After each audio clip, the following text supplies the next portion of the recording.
Brigitte Macron prend la parole à l'occasion d'une réunion dans une école ELA. 1, 2, 3, oui, j'ai du son. On fait les derniers essais. 1, 2, 3. Tu m'entends, j'ai du son. Bonjour. Bonjour. Une première question pour l'association, s'il vous plaît. Est-ce que c'était important pour vous d'être ici aujourd'hui? Qu'est-ce que ça représente pour vous? C'est un rendez-vous annuel, c'est un rendez-vous que je ne manquerai pour rien au monde. Je l'ai précisé tout à l'heure aux enfants. Nous sommes là pour tous combattre contre les leucodystrophies. C'est très important de rappeler ce que sont ces maladies, comment elles sont invalidantes et impactantes pour les enfants, et comment tous les enfants sont solidaires les uns des autres. Dans des périodes comme celle que nous traversons, la solidarité, c'est véritablement, comment dirais-je, un rempart contre tous ceux qui les agressent. J'en suis persuadée.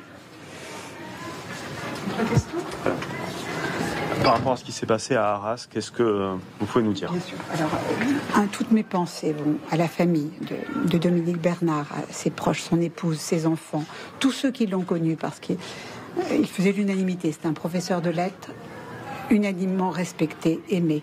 Donc on pense très fort à lui. Je pense également aux autres personnes qui ont été victimes et à toute leur famille.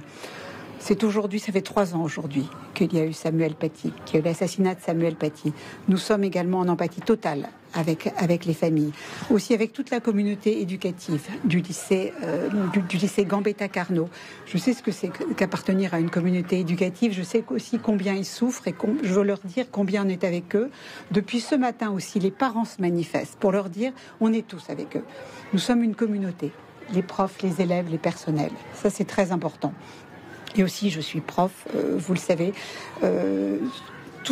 cette profession qui a un sens énorme en ce moment. Nous avons la responsabilité des élèves. C'est à l'école que tout se structure. Et c'est à l'école que tout arrive. Ça doit être, je pense, j'ai entendu que ça doit être un sanctuaire, certainement. On est dans le monde, mais c'est aussi là qu'on doit apprendre le monde. Et il va y avoir de plus en plus de formation aussi à la tolérance, à la bienveillance. Comment, dans ce monde qui est là, comment faire avec nos enfants? Comment faire pour les rassurer? Comment faire pour leur dire le monde sans les angoisser et pour leur construire avec eux leur avenir, parce que c'est bien de leur avenir dont il s'agit, l'avenir des enfants et des adolescents. Et croyez-moi, en ce moment, c'est difficile pour tout le monde, mais c'est particulièrement difficile pour eux de trouver un sens. Et tout ce que nous leur devons, c'est de construire la paix. Et je pense que chacun, à notre niveau, nous pouvons construire cette paix, parce que nous leur devons. Et c'est ce que je pense véritablement très fort aujourd'hui, au milieu de tout ce qui se passe. Voilà. Aujourd'hui, votre venue dans une école prend une dimension très particulière. Qu'est-ce que vous leur dites justement à ces enseignants? Qu'est-ce que vous avez envie de leur dire aujourd'hui? D'abord, toute mon admiration, parce que je sais ce qu'ils donnent, je sais ce qu'ils sont, je sais ce qu'ils font. D'avoir choisi cette profession. Mais beaucoup sont comme moi, c'est-à-dire qu'on ne sait pas faire autre chose. On a ce métier qui est un peu chevillé au corps. C'est tellement important ce rapport qu'on a, qu'on ne sait pas faire forcément autre chose. Et il y en a d'autres, ça n'est pas le cas. Mais en règle générale, c'est un métier de vocation. C'est un métier de vocation, et je veux leur dire à quel point nous sommes tous solidaires. Mais je pense qu'ils le savent. Ils le savent. C'est très important qu'on le soit dans des moments comme aujourd'hui, que nous restions unis, et que si nous restons unis, il y a des chances que le reste du monde le soit aussi. J'en suis persuadée. Comment justement parler aussi aux enfants de ce qui s'est passé vendredi dernier? Je pense qu'il faut être très factuel. Ne pas les angoisser, mais être très factuel. On ne raconte pas d'histoire aux enfants. On leur dit ce qui est, et on ne se lance pas forcément dans des explications, mais trouver le ton. Je pense qu'on va avoir des éléments de langage, les professeurs, pour savoir comment dire aux enfants et que dire aux enfants. D'une manière générale, parce que je suis très engagée contre le harcèlement, il va y avoir également dans toutes les écoles des messages à délivrer. Leur rapport aux écrans, leur rapport à l'autre. Il y a des choses à leur dire. On doit leur rappeler, leur donner les informations, leur rappeler nos devoirs vis-à-vis d'eux, mais leurs devoirs aussi les uns vis-à-vis des autres. Et il faut absolument être très factuel aux enfants et éviter qu'ils soient sans arrêt au contact d'images qui les angoissent. Il faut essayer de réguler un petit peu ça. Il ne s'agit pas d'arrêter ça, mais de réguler. Est-ce qu'il faut continuer à enseigner la laïcité aussi à l'école? Bien sûr, bien sûr. Et savoir ce que c'est que la laïcité, parce que c'est un mot que beaucoup ne comprennent pas. Qu'est-ce que c'est que la laïcité et la tolérance? Je pense qu'en première, il n'y a pas une année où je n'ai pas fait lire le traité sur la tolérance de Voltaire. Pas une année où je ne l'ai pas fait lire. Et ça les a toujours fait réfléchir, ça les a toujours mis en perspective. Ça n'est pas être contre la laïcité. C'est véritablement, il faut bien expliquer ce que c'est, parce que je pense que c'est mal compris. On ne s'élève pas contre quelque chose.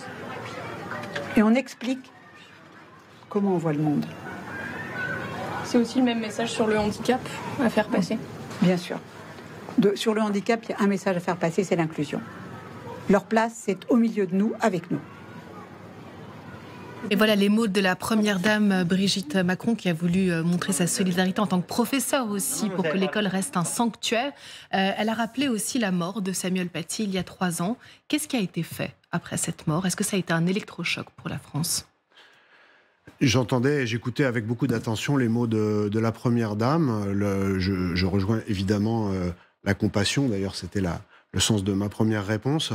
Maintenant, d'entendre qu'on tourne en rond en disant la tolérance, la paix, etc., votre question est en résonance avec ce que je pensais, parce que qu'est-ce qui a changé depuis 3 ans?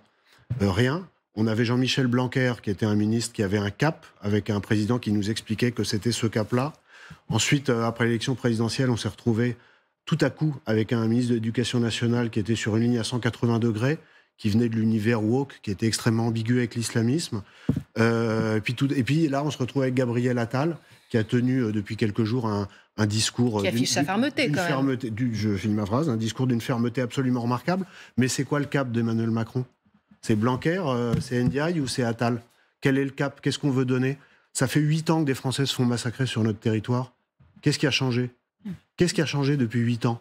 Des postures, des appels à la paix, de la compassion, entendre dire que c'est parce qu'on va être unis en France qu'on va réussir à unir le monde entier. Mais sérieusement. Alors, Thibaut de Montbrial, justement, il y a 8 ans, vous publiez Le sursaut, le chaos. Oui. C'est le titre de votre bouquin. Si je vous écoute, vous dites aujourd'hui c'est le chaos, le sursaut... Non, il y a eu des bonnes choses, y compris de la part de la présidence d'Emmanuel Macron, notamment dans le domaine du renseignement.